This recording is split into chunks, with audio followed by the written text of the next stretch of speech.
Class 34, DIC. This is a slightly longer class. It will be useful for all your clinical subjects and it is a little difficult to perceive.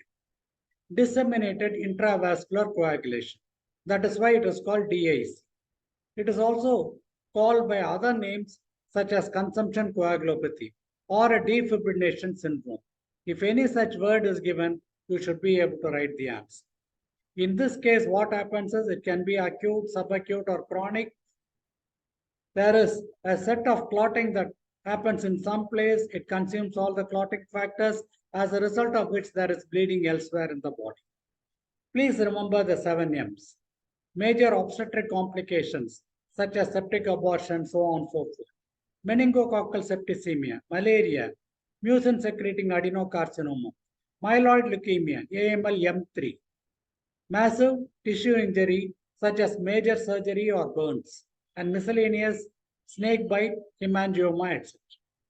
So these are the 7 M's. I think it is easy for you people to write. So this flow diagram endorses the same thing. I would like you people to draw this. Tissue destruction, there is sepsis, endothelium, all of this lead to the release of the tissue factor, which can lead to thrombosis. And there is a microangiopathic hemolytic anemia because it is lysed by the reticuloendothelial system. As a result of which there can ultimately be bleeding. Also, the thrombosis can lead to ischemia. Once again, you find that there is a consumption of the clotting factors and there can be a reduction in the platelets and the clotting factors. This is the blood picture that we people see in a case of DIC.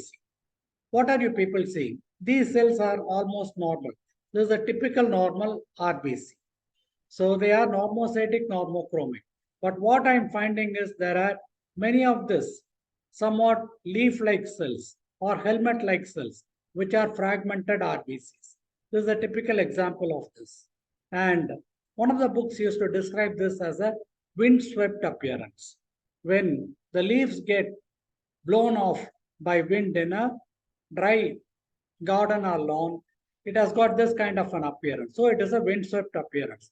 This is a polychromatic cell and this is a normoblast because it is a hemolytic anemia. The organ changes I have mentioned. There can be necrosis and infarcts. So this is a case of an adrenal that has undergone massive hemorrhagic infarction. Brain, kidney, adrenal, etc. can be involved. There is something called as a Waterhouse-Friderichsen syndrome. Classically, this is seen in any kind of septicemic shock, or in the pituitary, you can get Sheehan's postpartum necrosis. Hyaline membrane disease in the lung. Microthrombi elsewhere in the placenta, glomeruli, etc. Fibrin deposition can lead to microangiopathic hemolytic anemia, hematoma formation because of bleeding. All these are changes in DIC. Please by heart them. And pathogenesis is thromboplastic substances are released from the placenta, again from the granules of the leukemic cells. The bacterial endotoxins can release the tissue factors, and there is stasis also in the walls of the hemangioma. So this is a brain that has undergone a massive hemorrhage or a hematoma. Widespread bleeding and coagulation, shock, renal failure, postpartum bleeding, petechiae and ecchymosis. Ecchymosis means large blotchy areas. Look at this one, this is a glomeruli and it is a tuft of capillaries. And all these capillaries are showing microthrombi. Also larger blood vessels in the vicinity are showing thrombosis. So these are the diagnostic features. Again, you people can go through them. D-dimer is important, fibrin degradation product. These are reduced and fibrinogen level is low. PT and APTT are prolonged.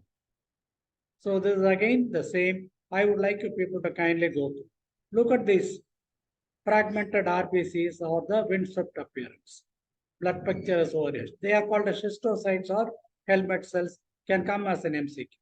Fibrin degradation factor is positive, D-dimer is positive, and there is increase in PT and APTT. Prothrombin time and activated partial thromboplastin time. That brings us to the end of class number 34.